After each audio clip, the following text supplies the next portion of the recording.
ಎಲ್ಲರಿಗೂ ನಮಸ್ಕಾರ. ಕರ್ನಾಟಕ ಪರೀಕ್ಷಾ ಪ್ರಾಧಿಕಾರ ವಿವಿಧ ವೃತ್ತಿಪರ ಕೋರ್ಸುಗಳ 3ನೇ ಸುತ್ತಿನ ಫಲಿತಾಂಶವನ್ನ ಪ್ರಕಟಗೊಳಿಸಲಾಗಿದೆ. ತಮಗೆಲ್ಲ ಗೊತ್ತಿರುವಂತೆ 2ನೇ ಸುತ್ತಿನ ಫಲಿತಾಂಶವನ್ನ ನಾವು MCC ಅವರ ಒಂದು ಫಲಿತಾಂಶದ ನಂತರ ನಾವು ಮಾಡ್ಲಿಕ್ಕೆ ಪ್ರಯತ್ನ ಮಾಡಿದ್ವಿ. ಕಾರಣಾಂತರದಿಂದ ನಾವು ಅವರೊಟ್ಟಿಗೆ ನಾವು ಮಾಡ್ಲಿಕ್ಕೆ ಆಗ್ಲಿಲ್ಲ. ಹಾಗಾಗಿ ನಾವು ಕಂಬೈನ್ಡ್ ಸೀಟ್ ಅಲಾಟ್ಮೆಂಟ್ ಪ್ರೋಸೆಸ್ ಮಾಡಿ ಮೆಡಿಕಲ್ ಮತ್ತೆ ಡೆಂಟಲ್ ಅನ್ನ ಸೈಡಿಗೆ ತೆಗೆದಿಟ್ಟು ಉಳಿದಂತದ್ದನ್ನ ನಾವು ಅಡ್ಮಿಷನ್ಸ್ ಕೊಟ್ವಿ. ಮತ್ತೆ ಯಾರು ಅಪ್ಗ್ರೇಡೇಷನ್ ಬರುವಂತದ್ದಕ್ಕೆ ಅವಕಾಶ ಮಾಡಿಕೊಟ್ಟಿದ್ವಿ. ಅಂದ್ರೆ ಮೆಡಿಕಲ್ ಡೆಂಟಲ್ಗೆ ಬಿಟ್ಟು ಉಳಿದಂತ ಎಲ್ಲಾ ಕೋರ್ಸುಗಳಿಗೆ 2ನೇ ಸುತ್ತಿನ ಕೌನ್ಸಿಲಿಂಗ್ ಪ್ರಕ್ರಿಯೆ ಮುಗಿದಿತ್ತು. ಈ ಮಧ್ಯೆ ಸರ್ಕಾರಿ ಮೆಡಿಕಲ್ ಕಾಲೇಜುಗಳಲ್ಲೇನೆ 400ರಷ್ಟು ಸೀಟು ಹೆಚ್ಚಾದ ಹಿನ್ನೆಲೆಯಲ್ಲಿ ಮತ್ತೆ ನಾವು ಮೆಡಿಕಲ್ ಡೆಂಟಲ್ ಅವರು ಮೊದಲ ಸುತ್ತಿನಲ್ಲಿ ಏನು ಅವರು ಚಾಯ್ಸ್ಗಳನ್ನ ಹಾಕಿದ್ರು ಆ ಒಂದು ಆಪ್ಷನ್ಗಳನ್ನ ಪೋರ್ಟ್ ಮಾಡಿ ತಮ್ಗೆ ರೀಅರೇಂಜ್ ಮಾಡ್ಲಿಕ್ಕೆ ಮತ್ತೆ ಕೆಲವು ಮೆಡಿಕಲ್ ಕಾಲೇಜಲ್ಲಿ ಏನು ಮ್ಯಾನೇಜ್ಮೆಂಟ್ ಸೀಟು ಅಂದ್ರೆ NRI ಇಲ್ಲ ಅಂತಂದ್ರೆ ಮ್ಯಾನೇಜ್ಮೆಂಟ್ ಕೊಡ್ಲಿಕ್ಕೆ ಅವಕಾಶ ಮಾಡಿಕೊಟ್ರು.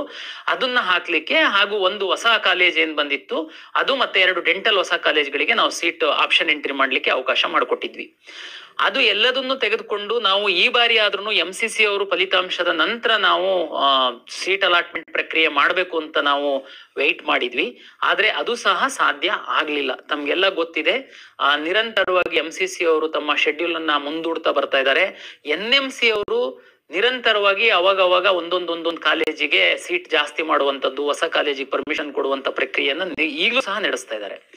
ಈ ಹಿನ್ನೆಲೆಯಲ್ಲಿ ನಾವು ನಮ್ಮ ರಾಜ್ಯದ ಸರ್ಕಾರಿ ಮೆಡಿಕಲ್ ಕಾಲೇಜಲ್ಲಿ ಏನು 400 ಸೀಟ್ಗಳು ಹೆಚ್ಚಾಗಿತ್ತು, ಮತ್ತೆ 2 ಡೆಂಟಲ್ ಕಾಲೇಜಲ್ಲಿ ಸೀಟ್ ಮ್ಯಾಟ್ರಿಕ್ಸ್ ಹೆಚ್ಚಾಗಿತ್ತು, ಮತ್ತೆ ಒಂದು ಡೀಮ್ಡ್ ಮೆಡಿಕಲ್ ಕಾಲೇಜಲ್ಲಿ ಏನು ಸೀಟ್ ಬಂದಿತ್ತು ಅದನ್ನ ನಿಮ್ಮಿಂದ ಆಪ್ಷನ್ ತೆಗೆದುಕೊಂಡಿದ್ವಿ. ಹಾಗಾಗಿ ಮೆಡಿಕಲ್ಲು, ಡೆಂಟಲ್ಲು ಹಾಗೂ ಉಳಿದಂತ ಎಲ್ಲ ಕೋರ್ಸುಗಳ ಒಂದು ಆಪ್ಷನ್ಗಳನ್ನ ಹಾಕಿ ನಾವು ಮತ್ತೊಮ್ಮೆ ಕಂಬೈನ್ಡ್ ಸೀಟ್ ಅಲಾಟ್ಮೆಂಟ್ ಪ್ರಕ್ರಿಯೆಯನ್ನೇ ಮಾಡಿ ನಾವು ಫಲಿತಾಂಶವನ್ನ ಪ್ರಕಟಿಸಿದೀವಿ. ತಮ್ಗೆಲ್ಲ ಗೊತ್ತಿರುವಂತೆ ಮೆಡಿಕಲ್ಲು, ಡೆಂಟಲ್ಗೆ ಸಂಬಂಧಪಟ್ಟಂತೆ ನಾವು MCC ಅವರ ವೇಳಾಪಟ್ಟಿಯನ್ನ ನಾವು ಫಾಲೋ ಮಾಡಬೇಕಾಗುತ್ತೆ. ಟೆಕ್ನಿಕಲ್ ಕೋರ್ಸಸ್ಸಿಗೆ AICT ಅವರ ಒಂದು ಟೈಮ್ ಟೇಬಲ್ ನ ಫಾಲೋ ಮಾಡಬೇಕಾಗುತ್ತೆ. ನಾವು ಈ ಹಿಂದೆ ನಾನು ತಮ್ಗೆ ಹೇಳಿದ್ದೆ, AICT ಅವರಿಗೆ ನಾವು ರಿಕ್ವೆಸ್ಟ್ ಮಾಡಿದೀವಿ September 15 last date of admission ಇರುವಂತದ್ದನ್ನ ಸ್ವಲ್ಪ ಮುಂದೆ ಹೂಡಿ ಅಂತೇಳಿ. ಬಟ್ ಇಲ್ಲಿವರೆಗೆ ನಮಗೆ ಯಾವುದೇ ಕಮ್ಯುನಿಕೇಶನ್ ಬಂದಿಲ್ಲ. ಖಾಸಗಿ ಇಂಜಿನಿಯರಿಂಗ್ ಕಾಲೇಜುಗಳು ಹಾಗೂ ಸರ್ಕಾರದ ಮಧ್ಯದ ಒಪ್ಪಂದದ ಪ್ರಕಾರ ಲಾಸ್ಟ್ ಡೇಟ್ ಕಿಂತನೂ ಮೊದಲು 10 ದಿವಸ ಮೊದಲು ನಾವು ಅವರಿಗೆ ಸೀಟು ಹ್ಯಾಂಡ್ ಓವರ್ ಮಾಡಬೇಕಾಗಿತ್ತು ಉಳಿದಂತ ಸೀಟ್ಗಳನ್ನ. ಬಟ್ ಇಲ್ಲಿವರೆಗೆ ನಾವು ಹ್ಯಾಂಡ್ ಓವರ್ ಮಾಡ್ಲಿಕ್ಕೆ ಆಗಿಲ್ಲ. ಅವರಿಗೆ ನಾವು ರಿಕ್ವೆಸ್ಟ್ ಮಾಡಿದ್ವಿ, ಆದ್ರೆ ಇನ್ನೂ ನಾವು ಮುಂದೂಡ್ಲಿಕ್ಕೆ ಆಗಲ್ಲ. ಯಾಕೆಂತಂದ್ರೆ ಇನ್ನೂ ಸುಮಾರು 40,000ದಷ್ಟು ನಮ್ಮ ಕಡೆಯಿಂದ ಸೀಟ್ಗಳನ್ನ ಹೋಲ್ಡ್ ಮಾಡಿಟ್ಟಿದ್ದಾರೆ, ಇಂಜಿನಿಯರಿಂಗ್ ಸೀಟ್ಗಳನ್ನ. ಇವರೆಲ್ಲ ಅಡ್ಮಿಷನ್ ಆಗ್ಬೇಕಾಗತ್ತೆ. ಹಾಗಾಗಿ ಕರ್ನಾಟಕ ಪರೀಕ್ಷಾ ಪ್ರಾಧಿಕಾರ ಇಂದು 3ನೇ ಸುತ್ತಿನ ಅಂತಿಮ ಫಲಿತಾಂಶವನ್ನ ಪ್ರಕಟಣೆಗೊಳಿಸಿದೆ. ಇದರಲ್ಲಿ ಮೆಡಿಕಲ್ಲು ಮತ್ತೆ ಡೆಂಟಲ್ಗೆ ಸಂಬಂಧಪಟ್ಟಂತೆ ಪ್ರಾವಿಷನಲ್ ಸೀಟ್ ಅಲಾಟ್ಮೆಂಟ್ ಅಂತ ನಾವು ಹೇಳ್ಬೋದು, ಅದನ್ನ ನಾವು ಪಬ್ಲಿಷ್ ಮಾಡಿದೀವಿ. ಅದನ್ನ ನಾವು ಸೈಡಿಗೆ ಎತ್ತಿಟ್ಟು ಉಳಿದಂತಹ ಕೋರ್ಸ್ಗಳಿಗೆ ಅಡ್ಮಿಷನ್ ಮಾಡುವಂತಹ ಪ್ರಕ್ರಿಯೆಯನ್ನ ನಾನು ತಮ್ಗೆ ವಿವರಿಸ್ಲಿಕ್ಕೆ ನಾನು ಇವತ್ತ ಮುಂದೆ ಹಾಜರಿದ್ದೀನಿ. ತಮ್ಗೆಲ್ಲ ಗೊತ್ತಿರುವಂತೆ ನಾವೀಗಾಗ್ಲೇನೆ ಇದು 3ನೇ ಸುತ್ತಾಗಿರೋದ್ರಿಂದ ತಾವು UG ಕೋರ್ಸ್ಗಳಿಗೆ ಬಹಳ ವಿಚಾರ ಮಾಡಿ ತಾವು ಆಪ್ಷನ್ ಎಂಟ್ರಿ ಮಾಡಬೇಕು. ಕಾಲೇಜು ಸಿಕ್ಕಿದ್ರೆ ಕಡ್ಡಾಯವಾಗಿ ಹೋಗ್ಲೇಬೇಕಾಗುತ್ತೆ. ಹೋಗ್ಲಿಲ್ಲ ಅಂತಂದ್ರೆ ಅದ್ರದ್ದು ಪರಿಣಾಮಗಳು ಬೇರೆ ಬೇರೆ ಇದೆ ಅಂತ ಹೇಳಿ ನಾನು ತಮ್ಗೆ ಈ ಹಿಂದೆ ಸಾಕಷ್ಟು ತಿಳಿಸಿದ್ದೆ. ತಾವು ಅದೇ ರೀತಿ ವಿಚಾರ ಮಾಡಿ ಆಪ್ಷನ್ ಎಂಟ್ರಿ ಮಾಡಿದೀರಾ ಅಂತ ನಾನು ಭಾವಿಸಿದ್ದೀನಿ. ಹಾಗಾಗಿ 3ನೇ ಸುತ್ತಿನ UG CET ಅಂತಿಮ ಫಲಿತಾಂಶವನ್ನ ನಾವು ಈಗ ಪ್ರಕಟ ಮಾಡಿದೀವಿ. ವಿದ್ಯಾರ್ಥಿಗಳಿಗೆ UG CETಗೆ ಸಂಬಂಧಪಟ್ಟಂತ ಕೋರ್ಸ್ಗಳು ಏನಿದೆ, pharm sciences, veterinary, engineering, allied health sciences, nursing, D pharma, ಈ ಕೋರ್ಸ್ಗಳು ಏನಿದೆ ತಮ್ಗೆ ಯಾವುದೇ ಆಯ್ಕೆಗಳಿರಲ್ಲ. ತಮ್ಗೆ ಸೀಟ್ ಅಲಾಟ್ ಆಗಿದೆ, ನಾವು ಅಲಾಟ್ ಮಾಡಿದ್ದಲ್ಲ, ನಿಮ್ಮ ಆಯ್ಕೆ ಅನುಸಾರ ನಮ್ಮ ಸಿಸ್ಟಮ್ ಅಲಾಟ್ ಮಾಡಿದೆ. ನೀವೇನೇ ಇದು ಸಿಕ್ಕಿದ್ರೆ ಹೋಗ್ತೀವಿ ಅಂತ ನೀವು ಆಪ್ಷನ್ಗಳನ್ನ ಎಂಟ್ರಿ ಮಾಡಿದ್ರಿ, ಅದರಂತೆ ಸಾಫ್ಟ್ವೇರ್ ಅಲ್ಲಿ ಅಲಾಟ್ ಆಗಿದೆ. ಹಾಗಾಗಿ ತಮ್ಗೆ ಈಗ ಕಾಲೇಜಿಗೆ ಹೋಗುವಂಥದ್ದೊಂದೇ ಉಳಿದಿರುವಂಥದ್ದು. ಈಗಾಗ್ಲೇನೆ ಕೆಲವರು ಕಾಶನ್ ಡೆಪಾಸಿಟ್ ಅನ್ನ ಕಟ್ಟಿದ್ದೀರಾ. ಒಂದ್ ವೇಳೆ ಬ್ಯಾಲೆನ್ಸ್ ನಾವು ಕೊಡ್ಬೇಕು ಅಂತಂದ್ರೆ ನಿಮ್ಮ ಅಕೌಂಟಿಗೆ ಜಮಾ ಮಾಡ್ತೀವಿ. ಒಂದ್ ವೇಳೆ ನೀವು ಹೆಚ್ಚುವರಿ ಹಣ ಕೊಡ್ಬೇಕು ಅಂತಂದ್ರೆ ಚಲನ್ ಡೌನ್ಲೋಡ್ ಮಾಡ್ಕೊಳ್ಬಹುದು ಅಥವಾ ಆನ್ಲೈನ್ ಪೇಮೆಂಟ್ ಸಹ ಮಾಡಬಹುದು. ತಾವು ಮಾಡಿ ಕಾಲೇಜಿಗೆ ಹೋಗಿ ಅಡ್ಮಿಷನ್ ಆಗ್ಬೇಕು. ಸೀಟ್ ಕನ್ಫರ್ಮೇಶನ್ ಸ್ಲಿಪ್ ಈ ಹಿಂದೆ ನಾವು ಆಗ್ಲೇ ಸಾಕಷ್ಟು ಬಾರಿ ಎಕ್ಸ್ಪ್ಲೈನ್ ಮಾಡಿದೀವಿ. ಈಗ ಯಾವುದೇ ಚಾಯ್ಸ್ ಇರಲ್ಲ UG CET ಕೋರ್ಸ್ಗಳಿಗೆ. ತಾವು ಲಾಗಿನ್ ಆಗ್ತೀರಾ. ಸೀಟ್ ಫೀಸ್ ಏನಾದ್ರು ಕಟ್ಟುವಂತದ್ದಿದ್ರೆ, ಇಲ್ಲ ಆಲ್ರೆಡಿ ಕಟ್ಟಿತ್ತು ಅಂತಂದ್ರೆ ನಿಮಗೆ ಸೀಟ್ ಕನ್ಫರ್ಮೇಶನ್ ಸ್ಲಿಪ್ ಅನ್ನ ಡೌನ್ಲೋಡ್ ಮಾಡ್ಕೊಳ್ಲಿಕ್ಕೆ ಅವಕಾಶ ಇದೆ. ಸೀಟ್ ಕನ್ಫರ್ಮೇಶನ್ ಸ್ಲಿಪ್ ಅನ್ನ ಡೌನ್ಲೋಡ್ ಮಾಡ್ಕೊಂತೀರಾ. ತಾವು ನೇರವಾಗಿ ಕಾಲೇಜಿಗೆ ಹೋಗಿ ಮೂಲ ಎಲ್ಲ ದಾಖಲೆಗಳೊಂದಿಗೆ ಹೋಗಿ ಅಡ್ಮಿಷನ್ ಆಗ್ತೀರಾ. ಅಲ್ಲಿ ಸಹ ನೀವು ಫೇಸ್ ಅನ್ನು ತೋರಿಸಿ ಅಡ್ಮಿಷನ್ ಆಗ್ಬೇಕಾಗುತ್ತೆ. ಈ ಎಲ್ಲಾ ಪ್ರಕ್ರಿಯೆ 13ನೇ ತಾರೀಕಿನ ಒಳಗಡೆ ಮುಗಿಬೇಕಾಗುತ್ತೆ. ಈಗಾಗ್ಲೇನೆ ತಾವು ಫೀಸ್ ಕಟ್ಟಿರೋದ್ರಿಂದ ತಮ್ಗೇನ್ ಸಮಸ್ಯೆ ಇಲ್ಲ ಅಂತ ಭಾವಿಸ್ತೀನಿ. 3ನೇ ಸುತ್ತಿನಲ್ಲಿ ನೇರವಾಗಿ ಬರುವಂತ ಸಂದರ್ಭದಲ್ಲಿ ನಾವು 10,000 rupees ಕಾಶ್ ಅಂಡ್ ಡೆಪಾಸಿಟ್ ತೆಗೆದುಕೊಂಡಿದ್ವಿ. ಕೆಲವೊಮ್ಮೆ ಏನಾಗುತ್ತೆ, SC ST ಮಕ್ಕಳು 10 ಲಕ್ಷದ ಇನ್ಕಮ್ ಒಳಗಡೆ ಇದ್ದಂತವರಿಗೆ ನರ್ಸಿಂಗು ಮತ್ತೆ ಅಲೈಡ್ ಹೆಲ್ತ್ ಸೈನ್ಸಸ್ ಅವರಿಗೆ ನಾವೇನ್ ದುಡ್ಡು ತಗೊಂತಾ ಇರ್ಲಿಲ್ಲ ಆಕ್ಚುಲಿ. ಈಗ ನಾವು ನಿಮಗೆ ಮೊದ್ಲೇ ತಗೊಂಡಿರೋದ್ರಿಂದ ಅಲೈಡ್ ಹೆಲ್ತ್ ಸೈನ್ಸಸ್ ಮತ್ತೆ ನರ್ಸಿಂಗ್ ಅವರಿಗೆ 10,000 ರೂಪಾಯಿನ ನಾವೇನೆ ಕಾಲೇಜಿಗೆ ಕಳಿಸ್ಕೊಡ್ತೀವಿ. ನೀವು ಕಾಲೇಜಲ್ಲಿ ಏನು ಮತ್ತೆ 10,000 ರೂಪಾಯಿ ಕಟ್ಟುವಂತದ್ದು ಅಗತ್ಯ ಇಲ್ಲ. ಸರ್ಕಾರಿ ಫೀಸ್ ಆಗಿತ್ತು ಅಂತಂದ್ರೆ, ಖಾಸಗಿ ಆಗಿತ್ತು ಅಂದ್ರೆ ರಿಮೈನಿಂಗ್ ಅಮೌಂಟ್ ಏನಿವೆ ತಾವು ಕಟ್ಟಿ ಸೀಟ್ ಕನ್ಫರ್ಮೇಶನ್ ಸ್ಲಿಪ್ ಅನ್ನು ತೆಗೆದುಕೊಂಡು ತಾವು ಕಾಲೇಜಿಗೆ ಹೋಗುವಂತ ಕ್ರಮ. SC ST ಸ್ಟೂಡೆಂಟ್ 10,000 ರೂಪಾಯಿ ಕಟ್ಟಿದೀರಾ, ತಮ್ಗೆ ಸಹ ಏನಾದ್ರು 10 ಲಕ್ಷದ ಇನ್ಕಮ್ ಒಳಗಡೆ ಇದ್ದು ಜೀರೋ ಫೀಸ್ ಇತ್ತು ಅಂತಂದ್ರೆ ನಾವು ನಿಮ್ಗೆ 10,000 ರೂಪಾಯಿ ಕೊಡ್ಬೇಕಾಗುತ್ತೆ. ಅದನ್ನ ನಾವು ತಮ್ಮ ಅಕೌಂಟಿಗೆ ರಿಟರ್ನ್ ಮಾಡುವಂತಹ ಕೆಲಸವನ್ನ ನಾವು ಮಾಡ್ತೀವಿ. ಇದು ಈ ಪ್ರಕ್ರಿಯೆ ಇವತ್ತಿಂದ ಶುರುವಾಗುತ್ತೆ. ಈಗ ಮತ್ತೆ ಬಂದು ನನಗೆ ಇಷ್ಟ ಇರ್ಲಿಲ್ಲ, ನಾನು ಹಾಕ್ಬಿಟ್ಟಿದ್ದೆ, ಸೈಬರ್ ಸೆಂಟರ್ ಹಾಕಿದ್ದ, ನಮ್ಮ ಮನೆಯವರಿಗೆ ಹೇಳಿರ್ಲಿಲ್ಲ, ಇದಕ್ಕೆ ಅವಕಾಶಗಳಿಲ್ಲ. ತಾವು ಗಂಭೀರತೆಯನ್ನ ಅರ್ಥ ಮಾಡ್ಕೊಳ್ಳಿ. ಕೌನ್ಸಿಲಿಂಗ್ ಅಂತಂದ್ರೆ 3ನೇ ಸುತ್ತು ಅಂತಂದ್ರೆ ನಂತರ ನಾವು ಯಾವ್ದು ಸುತ್ತು ಮಾಡದಿಲ್ದಿರೋದ್ರಿಂದ ನಾವು ಸೀಟ್ ಬಿಡುವಂತದ್ದು ಅದು ಕಾಲೇಜಿನ ಪಾಲಾಗುತ್ತೆ. ಅದು ಏನಾದ್ರು ಒಳ್ಳೆ ಕಾಲೇಜು, ಒಳ್ಳೆ ಬ್ರಾಂಚ್ ಇತ್ತು ಅಂತಂದ್ರೆ ನಿಮ್ಗಿಂತ ಕೆಳಗಡೆ ಅದೇ ಕಾಲೇಜು ಬ್ರಾಂಚ್ ಬೇಕು ಅಂತ ವೆಯ್ಟ್ ಮಾಡ್ತಿರುವಂತ ಸಾಕಷ್ಟು ವಿದ್ಯಾರ್ಥಿಗಳಿದ್ರು. ನೀವು ತಗೊಂಡಿರೋ ಕಾರಣಕ್ಕೋಸ್ಕರ ಅವರಿಗೆ ತಪ್ಪಿ ಹೋಗಿದೆ. ಇದ್ರದ್ದು ಪರಿಣಾಮ ಏನಿರುತ್ತೆ ಅಂತಂದ್ರೆ, ನೀವೇನಾದ್ರೂ ಕಾಲೇಜಿಗೆ ಹೋಗ್ಲಿಲ್ಲ ಅಂತಂದ್ರೆ ನೀವು course fees plus 5 times penalty ಕಟ್ಟಬೇಕು. ಮತ್ತೆ ನೀವು ನಮ್ಮ ಮುಂದಿನ 4 ವರ್ಷಗಳ ಕಾಲ ನಮ್ಮ ಕೌನ್ಸಿಲಿಂಗ್ ಪ್ರಕ್ರಿಯೆಯಲ್ಲಿ ತಾವು ಭಾಗವಹಿಸ್ಲಿಕ್ಕೆ ಅವಕಾಶ ಇರಲ್ಲ. ಇದು ದಯಮಾಡಿ ಅರ್ಥ ಮಾಡ್ಕೊಳ್ಬೇಕು. ಹಾಗಾಗಿ ತಾವು ತಕ್ಷಣ ಕಾಲೇಜಿಗೆ ಹೋಗಿ ಅಡ್ಮಿಷನ್ ಆಗ್ತೀರಾ ಅಂತೇಳಿ ನಾನು ಭಾವಿಸ್ತೀನಿ. ಕೆಲವು ವಿದ್ಯಾರ್ಥಿಗಳು ಫಸ್ಟ್ ರೌಂಡ್ ಇಂದ ಅಟಾಡ್ಕೊಂಡು ಬಂದು ಈ ರೌಂಡ್ ಅಲ್ಲಿ ತಾವು ಕಾಲೇಜಿಗೆ ಹೋಗಿಲ್ಲ ಅಂತಂದ್ರೆ ತಮ್ದು ಟ್ರ್ಯಾಕ್ ಮಾಡ್ತಾ ಇದ್ದಾರೆ ನಮ್ಮ IT ಟೀಮ್ ಅವರು. ನೀವು ಇಂಟೆನ್ಷನಲಿ ಮಾಡಿದೀರಾ ಅಥವಾ ಏನು ಉದ್ದೇಶ ಇಟ್ಕೊಂಡು ಮಾಡಿದೀರಾ ಅಂತನ್ನುವಂಥದ್ದು ತಮ್ಗೆಲ್ಲ ಗೊತ್ತಿದೆ. ಕಳೆದ ವರ್ಷ ನಾವು ಪೊಲೀಸ್ ದೂರು ದಾಖಲಿಸಿ ಎಷ್ಟು ಜನಕ್ಕೆ ಅರೆಸ್ಟ್ ಮಾಡಿಸಿದ್ವಿ ಅಂತೇಳಿ. ಇಂಟೆನ್ಷನಲಿ ಮಾಡಿರುವಂತವ್ರು ಕೆಲವರು ಸಿಕ್ತು ಅಂತಂದ್ರೆ ಅದು ಸಹ ಕ್ರಮ ಆಗುತ್ತೆ. ಹಾಗಾಗಿ ಇದನ್ನ ಗಂಭೀರವಾಗಿ ಪರಿಗಣಿಸಬೇಕು ಅಂತ ನಾನು ತಮ್ಮಲ್ಲಿ ವಿನಂತಿಯನ್ನ ಮಾಡಿಕೊಳ್ತೀನಿ. ಆಯುಷ್ ಕೋರ್ಸಿಗೆ ಸಂಬಂಧಪಟ್ಟಂತೆ ತಮ್ಗೆಲ್ಲ ಗೊತ್ತಿದೆ, ಮೊದಲ ಸುತ್ತಿನಲ್ಲಿ ಅಷ್ಟೊಂದು ನಾವು ಕಾಲೇಜುಗಳನ್ನ ಹಾಕ್ಲಿಲ್ಲ. 2ನೇ ಸುತ್ತಿನಲ್ಲಿ ಹಾಕಿದ್ವಿ. ಅದು ಅಂದ್ರೆ ಅವರಿಗೆ ಫಸ್ಟ್ ಸುತ್ತಾಗುತ್ತೆ. ನಮ್ದು UG CET ಕೋರ್ಸ್ಗಳಿಗೆ 2ನೇ ಸುತ್ತಾಗುತ್ತೆ. ಬಟ್ ಅವರಿಗೆ ಸಹ ನಾವು ಯಾವ್ದು ಚಾಯ್ಸ್ ಕೊಡಲ್ಲ ಅಂತ ಹೇಳಿದ್ವಿ. ಆದ್ರೆ AYUSH, medical, dental NEET rank ಆಧಾರದ ಮೇಲೆ ಆಗುವ ಹಿನ್ನೆಲೆಯಲ್ಲಿ ಹಾಗೂ ಆಯುಷ್ ಅಲ್ಲಿ ಇರುವಂತ ಸಾಕಷ್ಟು ವಿದ್ಯಾರ್ಥಿಗಳು ಡೆಂಟಲ್, ಮೆಡಿಕಲ್ ಆಪ್ಷನ್ ಸಹ ಇಟ್ಟಿರುವ ಹಿನ್ನೆಲೆಯಲ್ಲಿ ನಾವು 15 ಒಂದು 3-4 days ನಾವು ಈ ಬೇರೆಯವರಿಗೆಲ್ಲ ಟೈಮ್ ಕೊಡ್ತಾ ಇದೀವಿ. ಆಯುಷ್ ಅವರಿಗೆ ಸಹ ನಾವು ಚಾಯ್ಸ್ 1, 2 ಮತ್ತೆ 4 ಅನ್ನ ಕೊಡ್ತೀವಿ. ಆಯುಷ್ ಕೋರ್ಸ್ಗಳಿಗೆ ಮಾತ್ರ ಕೊಟ್ಬಿಟ್ಟು ಅವ್ರನ್ನ ನೆಕ್ಸ್ಟ್ ನಾವು ಡೆಂಟಲ್, ಮೆಡಿಕಲ್, ಆಯುಷ್ ಜೊತೆ ಕ್ಲಬ್ ಮಾಡ್ತೀವಿ. ಇದು ತಮ್ಮ ಮಾಹಿತಿಗೆ. ಈಗ ಅದಕ್ಕೆ ನಾನು ಮೊದಲು ಹೇಳಿದ್ದು UG CET ಅವರಿಗೆ ನೋ ಚಾಯ್ಸಸ್, ಹೋಗಿ ಅಡ್ಮಿಷನ್ ಆಗ್ಬೇಕು. 2-3 days ಆದ್ಮೇಲೆ 16, 17ನೇ ತಾರೀಕಿಗೆ ನಾನು ಆಯುಷ್ ಅವರಿಗೆ ಚಾಯ್ಸ್ ಕೊಡ್ತೀನಿ. ಚಾಯ್ಸ್ 1, 2 ಮತ್ತೆ 4 ಇರುತ್ತೆ. ತಾವು ಖುಷಿ ಇತ್ತು, ಯಾಕಂದ್ರೆ ಕೆಲವರೆಲ್ಲ ಬೇಕಾದ ಕಾಲೇಜೇನೆ ಹಾಕಿರ್ತೀರಾ, ತಮ್ಗೆ ಖುಷಿ ಇತ್ತು ಅಂತಂದ್ರೆ ಹೋಗಿ ಅಡ್ಮಿಷನ್ ಆಗ್ಬೋದು. ಇಲ್ಲ ನಿಮ್ಮ ಲಾಗಿನ್ ಒಳಗಡೆ ಈಗಾಗಲೇ ಕಾಶ್ ಅಂಡ್ ಡೆಪಾಸಿಟ್ ಎಲ್ಲ ಕಟ್ಟಿರ್ತೀರಾ, ತಾವು ಮೆಡಿಕಲ್ ಕಾಲೇಜಸ್ ಇರುತ್ತೆ. ಬಟ್ ಈ ಸಂದರ್ಭದಲ್ಲಿ ಆಯುಷ್ ಆಗಿರ್ಬೋದು ತಮ್ಗೆ, ತಾವು ವೆಯ್ಟ್ ಮಾಡ್ತೀವಿ ಅಂದ್ರೆ ಚಾಯ್ಸ್ 2 ಹಾಕ್ಬೋದು. ಇಲ್ಲ ನಮಗೆ ಇದು ಕೌನ್ಸಿಲಿಂಗ್ ಪ್ರಕ್ರಿಯೆನೇ ಬೇಕಾಗಿಲ್ಲ ಅಂತಂದ್ರೆ ಆಯುಷ್ಗೆ ಸಂಬಂಧಪಟ್ಟಂತವ್ರು ಚಾಯ್ಸ್ 4 ಹಾಕಿ ತಾವು ಹೋಗ್ಬೋದು. ಯಾಕೆ ಆಯುಷ್ ಅವರಿಗೆ ಚಾಯ್ಸ್ 4, ಉಳಿದವರಿಗೆ ಹೋಗೋದಕ್ಕೆ ಅವಕಾಶ ಇಲ್ಲ? ಯಾಕೆ ಅಂದ್ರೆ ಆಯುಷ್ ನಾವು ತೆಗೆದುಕೊಂಡಿರುವಂತದ್ದೇನೆ 2ನೇ ಸುತ್ತಿನ ನಂತರ. ಕೆಲವು ಕಾಲೇಜುಗಳನ್ನ ಮೊನ್ನೆ ಸಹ ನಾವು ತಗೊಂಡಿದೀವಿ. ಹಾಗಾಗಿ ಆಯುಷನ್ನೇ ಮಾಡ್ಬೇಕು ಅಂತ ಇರುವಂತ ವಿದ್ಯಾರ್ಥಿಗಳಿಗೆ ನಾವು ಅವಕಾಶಗಳನ್ನ ಕೊಡಬೇಕಾಗುತ್ತೆ. ಈ ಹಿನ್ನೆಲೆಯಲ್ಲಿ ಆಯುಷ್ ಅವರಿಗೆ ಆ ಅವಕಾಶವನ್ನ ನಾವು ಕೊಟ್ಟಿದೀವಿ. ಮೆಡಿಕಲ್, ಡೆಂಟಲ್ಗೆ ಸಂಬಂಧಪಟ್ಟಂತೆ ತಮ್ಗೆಲ್ಲ ಗೊತ್ತಿರುವಂತೆ ನಾನು ಈಗಾಗ್ಲೇನೆ ಹೇಳಿದೀನಿ. ಈಗ ಸಹ ಇದನ್ನ 2ನೇ ಪ್ರಾವಿಷನಲ್ ಅಂತ ಬೇಕಾದ್ರೂ ನಾವು ಕರಿಬಹುದು. 2ನೇ ಪ್ರಾವಿಷನಲ್ ಪಟ್ಟಿಯನ್ನ ಪಬ್ಲಿಷ್ ಮಾಡಿದೀವಿ. ಮೆಡಿಕಲ್, ಡೆಂಟಲ್ ನಾವು ಸೈಡಿಗೆ ತೆಗೆದಿಡ್ತೀವಿ, ಅವರಿಗೆ ಯಾವುದೇ ಅಡ್ಮಿಷನ್ಸ್ ಇಲ್ಲ. ಡೆಂಟಲ್ಗೆ ಸಂಬಂಧಪಟ್ಟಂತೆ ಒಂದು ಸಣ್ಣ ಗೊಂದಲ ಆಗಿದೆ. ಕೆಲವು ಪೇರೆಂಟ್ಸ್ ನನಗೆ ಫೋನ್ ಮಾಡ್ತಾ ಇದ್ದಾರೆ ಕಂಟ್ರೋಲ್ ರೂಮಿಗೆ. ತಾವು ಇದು ಪ್ರಾವಿಷನಲ್ ಇದೆ, ಏನ್ ಗಾಬರಿ ಆಗುವಂತ ಅಗತ್ಯ ಇಲ್ಲ. ಏನದು ಗೊಂದಲ ಅಂದ್ರೆ, ಮೆಡಿಕಲ್ಗೆ ಕಾಶ್ ಅಂಡ್ ಡೆಪಾಸಿಟ್ ಕಟ್ಟೋದು ಕೇಳಿದ್ವಿ. ಡೆಂಟಲ್ ಅವರಿಗೆ ಚಾಯ್ಸ್ 2 ಫಸ್ಟ್ ರೌಂಡ್ ಅಲ್ಲಿ ಚಾಯ್ಸ್ 2 ಹಾಕಿದವರಿಗೆ ಫೀಸ್ ಕಟ್ಟೋದು ಕೇಳಿದ್ವಿ. ಚಾಯ್ಸ್ 3 ಹಾಕಿದವರಿಗೆ ನಾವೇನು ಕಟ್ಸಿರ್ಲಿಲ್ಲ. ಹಾಗಾಗಿ ನಾವು ಸೆಕೆಂಡ್ ರೌಂಡ್ ಅಲ್ಲಿ ಮಾಕ್ ಅಲಾಟ್ಮೆಂಟ್ ಮಾಡುವಂತ ಸಂದರ್ಭದಲ್ಲಿ ಅವರು ಡೆಂಟಲ್ ಸೀಟ್ ಗಳನ್ನೇನಾದ್ರು ಹಾಕಿತ್ತು ಅಂತಂದ್ರೆ ನಾವು ಅಲಾಟ್ ಮಾಡಿದ್ವಿ. ಎನಿವೆ ಅವ್ರು ಮೆಡಿಕಲ್ ಹಾಕಿನೂ ಕಾಶ್ ಅಂಡ್ ಡೆಪಾಸಿಟ್ ಕಟ್ಟಿಲ್ಲ ಅಂದ್ರೆ ನಾವು ಡಿಲೀಟ್ ಮಾಡಿದ್ವಿ. ಮೂರನೇ ಸುತ್ತಿನಲ್ಲಿ ಏನಾಯ್ತು, ನಾವು ಫ್ರೆಶ್ ಆಗಿ ಯಾರು ಒಳಗಡೆ ಬರ್ತಾರೆ ಅವರೆಲ್ಲರಿಗೂ ಮಿನಿಮಮ್ 10,000 rupees ಕಾಶ್ ಅಂಡ್ ಡೆಪಾಸಿಟ್ ಕಟ್ಟಬೇಕು ಅಂತ ನಾವು ಮಾಡಿದ್ವಿ. ಈ ಫಸ್ಟ್ ರೌಂಡ್ ಅಲ್ಲಿ ಚಾಯ್ಸ್ 3 ಹಾಕಿದ್ದು ಡೆಂಟಲ್ ಮಾತ್ರ ಸೆಕೆಂಡ್ ರೌಂಡ್ ಪ್ರಾವಿಷನಲ್ ಅಲಾಟ್ ಆದಂತವ್ರು ಕೆಲವರು ಒಂದು 10-15 ವಿದ್ಯಾರ್ಥಿಗಳಿರ್ಬೋದು ಅಂತ ಅನ್ಸುತ್ತೆ ಇಲ್ಲಿವರೆಗೆ ನಮಗೆ ರಿಪೋರ್ಟ್ ಮಾಡಿರೋರು. ಅವರು ನಮ್ ಕನ್ಸಿಡರ್ ಮಾಡಿಲ್ಲ, ನೀವು ನಮ್ಗೆ ಏನು ಕ್ಲಿಯರ್ ಆಗಿ ಹೇಳಿರ್ಲಿಲ್ಲ ನೀವು ಕಾಶ್ ಅಂಡ್ ಡೆಪಾಸಿಟ್ ಕಟ್ಟೋದಕ್ಕೆ, ಅದಕ್ಕೆ ನಾವು ಕಟ್ಟಿರ್ಲಿಲ್ಲ. ನಾವು ಫಸ್ಟ್ ರೌಂಡ್ ಅಲ್ಲಿ ಚಾಯ್ಸ್ 3 ಹಾಕಿದ್ದವರು ಎರಡನೇ ಸುತ್ತಿನ ಪ್ರಾವಿಷನಲ್ ಲಿಸ್ಟ್ ಅಲ್ಲಿ ನಮ್ಮ ಹೆಸರಿತ್ತು, ಬಟ್ ಈಗ ಬಂದಿಲ್ಲ. ಹಿಂಗ್ ಗಾಬರಿ ಆಗತ್ತೆ ಇಲ್ಲ, ಇದು ನಮ್ದು ಪ್ರಾವಿಷನಲ್. ಹಾಗಾಗಿ ಇದು ಬೇರೆ ಯಾರಿಗೆ ಏನು ಪ್ರಾಬ್ಲಮ್ ಆಗಿಲ್ಲ, ಓನ್ಲಿ ಡೆಂಟಲ್ ಅವರಿಗೆ ಕೆಲವು ವಿದ್ಯಾರ್ಥಿಗಳಿಗೆ ಪ್ರಾಬ್ಲಮ್ ಆಗಿರೋದು. ದಯಮಾಡಿ ತಾವು ನಾವು ಮೇಲ್ ಐಡಿ ಕೊಟ್ಟಿದೀವಿ, ಅದಕ್ಕೆ ರಿಕ್ವೆಸ್ಟ್ ಮಾಡಿ ನಾವು ನಿಮಗೆ ಕನ್ಸಿಡರ್ ಮಾಡುವಂತಹ ವ್ಯವಸ್ಥೆಯನ್ನ ಮಾಡ್ತೀವಿ. ಗಾಬರಿ ಆಗುವಂತಹ ಅಗತ್ಯ ಇಲ್ಲ ಅಂತೇಳಿ ಡೆಂಟಲ್ ಅವರಿಗೆ ಒಂದು ವಿಷಯವನ್ನ ನಾನು ತಿಳಿಸ್ತೀನಿ. ಓಕೆ, ಡೆಂಟಲ್ ಮೆಡಿಕಲ್ ಏನ್ ಮಾಡ್ತೀರಾ ನೆಕ್ಸ್ಟ್? MCC ಅವ್ರು ತಮ್ಗೆಲ್ಲ ಗೊತ್ತಿದೆ. ಈಗ ನಿನ್ನೆ ತನಕ ನಮ್ಮ ಮಾಹಿತಿ ಪ್ರಕಾರ ಮೈಸೂರು ಜಿಲ್ಲೆನಲ್ಲಿ ಒಂದು ಫಾರೂಕಿ ಮೆಡಿಕಲ್ ಕಾಲೇಜ್ ಅಂತ 100 ಸೀಟಿಗೆ ಹೊಸದಾಗಿ ಪರ್ಮಿಷನ್ ಕೊಟ್ಟಿದ್ದಾರೆ.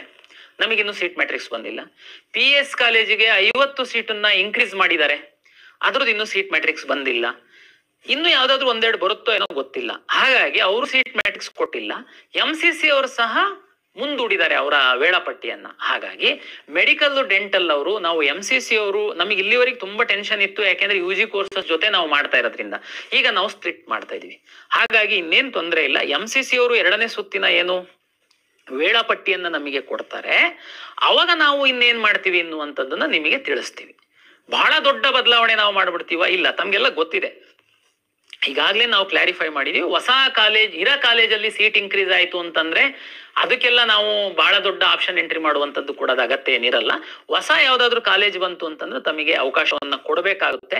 ಎಷ್ಟು ಕಾಲೇಜ್ ಹೊಸದ್ ಬರುತ್ತೆ, ಹಳೇದೆಷ್ಟು ಇನ್ಕ್ರೀಸ್ ಆಗುತ್ತೆ, ಯಾವ್ದು ನಮ್ಗೆ ಇನ್ನು ಕ್ಲಾರಿಟಿ ಇಲ್ಲ. ಆಸ್ ಅಂಡ್ ಟುಡೇ ನಮಗೆ ಯಾವ್ದು ಹೆಚ್ಚುವರಿ ಸೀಟ್ ಮ್ಯಾಟ್ರಿಕ್ಸ್ ಬಂದಿಲ್ಲ, ಬಟ್ ಆದೇಶ ಬಂದಿದೆ. PS 50 ಸೀಟ್ ಹೆಚ್ಚುವರಿ ಆಗಿರುವಂತದ್ದು, ಮತ್ತೆ ಫಾರೂಕಿ ಮೆಡಿಕಲ್ ಕಾಲೇಜ್ ಅಲ್ಲಿ 100 ಸೀಟು ಹೊಸದಾಗಿ ಈ ವರ್ಷ ಶುರು ಆಗ್ತಾ ಇರುವಂತದ್ದು ಬಂದಿರುವಂತ ಮಾಹಿತಿ ಇದೆ. ಅದು ಸೀಟ್ ಮ್ಯಾಟ್ರಿಕ್ಸ್ ಬಂದ ಮೇಲೆ MCC ಅವರು ಎರಡನೇ ಸುತ್ತಿನ ವೇಳಾಪಟ್ಟಿಯನ್ನ ಕೊಟ್ಟು ಎರಡನೇ ಸುತ್ತಿನ ಫಲಿತಾಂಶ ಕೊಡ್ತಾರೆ ಅಂತ ಅನ್ನುವಂತ. ಯಾಕೆಂದ್ರೆ ಅವ್ರು ಇಲ್ಲಿವರೆಗೆ ಇಲ್ಲ, ಇವತ್ತು ಚಾಯ್ಸ್ ಎಂಟ್ರಿ ಲಾಸ್ಟ್ ಅಂತ ಹೇಳಿರ್ತಾರೆ, ಮತ್ತೆ ಅದನ್ನ ಎಕ್ಸ್ಟೆಂಡ್ ಮಾಡ್ತಾರೆ. ಎಕ್ಸ್ಟೆಂಡ್ ಮಾಡಾದ್ಮೇಲೆ ಇಡೀ ಟೈಮ್ ಟೇಬಲ್ ನೇ ಶೆಡ್ಯೂಲ್ ನ ರೀಶೆಡ್ಯೂಲ್ ಮಾಡ್ಬಿಡ್ತಾರೆ.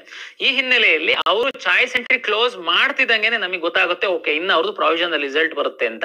ನಮಗೆ ಬರೀ ಮೆಡಿಕಲ್ ಡೆಂಟಲ್ ಆಯುಷ್ ಅವ್ರಗಳಿಗೆ ಮಾತ್ರ ಇರೋದ್ರಿಂದ ನಮಗೆ ಅಷ್ಟೊಂದು ಸಮಯನೂ ಏನ್ ಬೇಕಾಗಲ್ಲ. ನಾವು ಮುಂದಿನ ಒಂದು ಮಾರ್ಗಸೂಚಿಯನ್ನ ತಿಳಿಸ್ತೀವಿ ತಮ್ಗೆ. ಹಾಗಾಗಿ ಡೆಂಟಲ್ ಮೆಡಿಕಲ್ ಅವರು ಏನು ಚಿಂತೆ ಮಾಡುವಂತಹ ಅಗತ್ಯ ಇಲ್ಲ. ಆಯುಷ್ ಅವ್ರು ಏನು ಚಾಯ್ಸಸ್ ಹಾಕಿರ್ತಾರೆ, ನೆಕ್ಸ್ಟ್ ನಾವು ಅಲಾಟ್ ಮಾಡುವಂತ ಸಂದರ್ಭದಲ್ಲಿ ಮೆಡಿಕಲ್ ಡೆಂಟಲ್ ಆಯುಷ್ 3 ಕಂಬೈಂಡ್ ಆಗಿ ನಾವು ಅಲಾಟ್ ಮಾಡ್ತೀವಿ.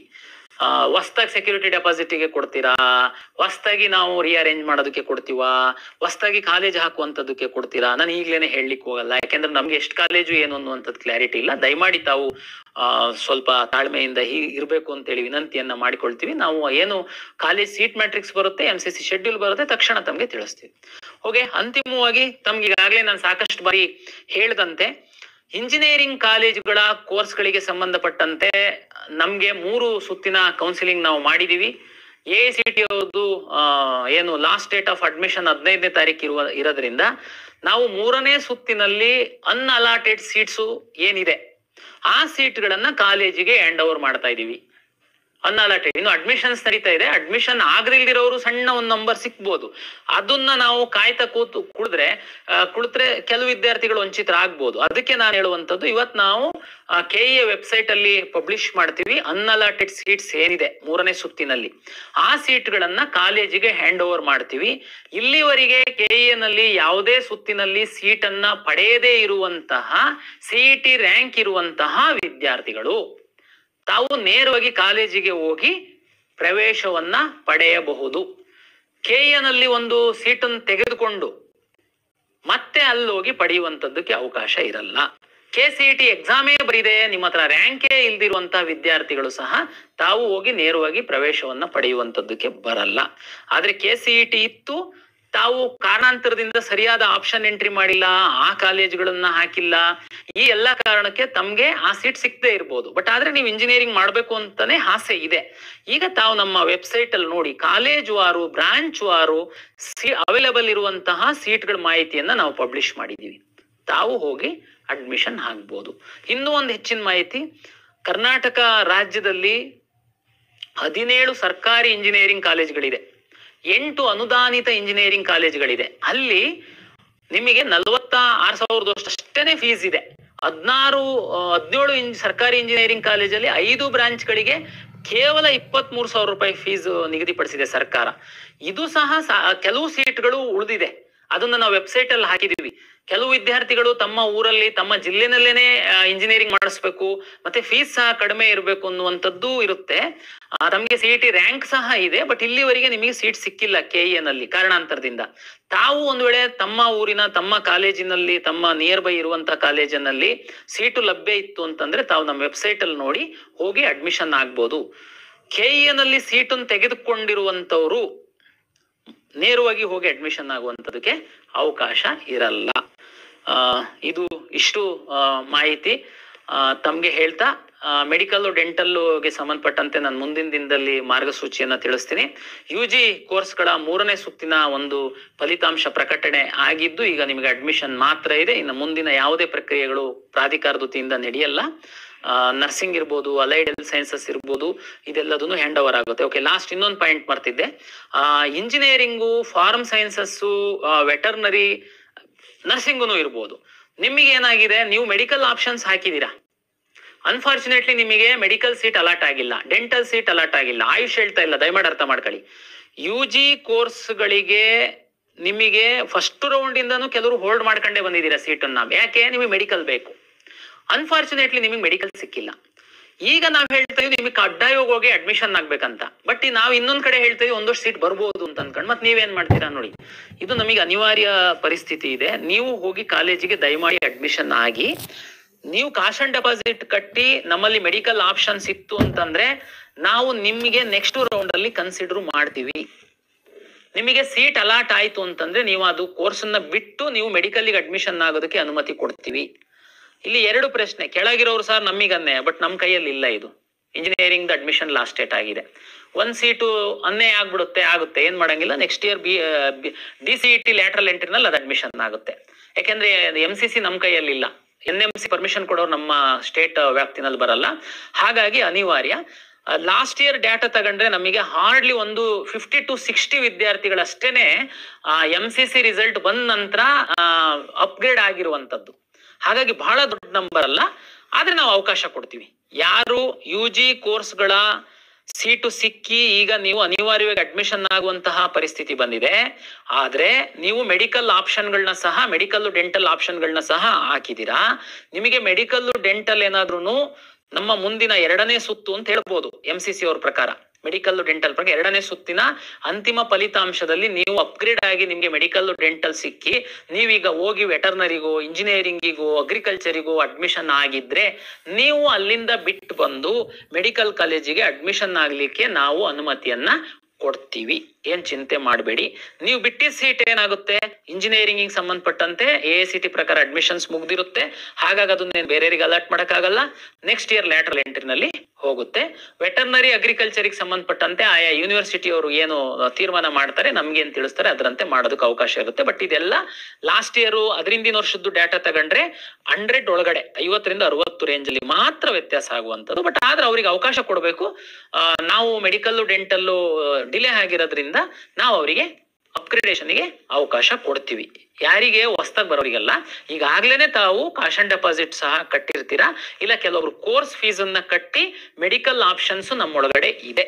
ಆಲ್ರೆಡಿ ಮೊನ್ನೆ ರನ್ ಮಾಡುವಾಗ ಸಹ ಮೆಡಿಕಲ್ ಆಪ್ಷನ್ಸ್ ಇತ್ತು, ಬಟ್ ಅಲಾಟ್ ಆಗಿಲ್ಲ. ಮುಂದೆ ನಿಮಗೆ ಅಲಾಟ್ ಆಗ್ಬಹುದು, ಆದಾಗ ನಿಮಗೆ ಅವಕಾಶ ಕೊಡ್ತೀವಿ. ಚಿಂತೆ ಮಾಡುವಂತ ಅಗತ್ಯ ಇಲ್ಲ. ಹಾಗಾಗಿ UG ಕೋರ್ಸ್ನವರು ತಕ್ಷಣ ತಾವು ಸೀಟ್ ಕನ್ಫರ್ಮೇಶನ್ ಸ್ಲಿಪ್ ಅನ್ನು ತೆಗೆದುಕೊಂಡು ಎಲ್ಲ ಮೂಲ ದಾಖಲೆಗಳೊಂದಿಗೆ ಕಾಲೇಜಿಗೆ ಹೋಗಿ ಪ್ರವೇಶ ಪಡೆಯಲು ಪ್ರಾಧಿಕಾರದ ವತಿಯಿಂದ ತಮ್ಮೆಲ್ಲರಿಗೆ ವಿನಂತಿಯನ್ನ ಮಾಡಿಕೊಳ್ತೇನೆ.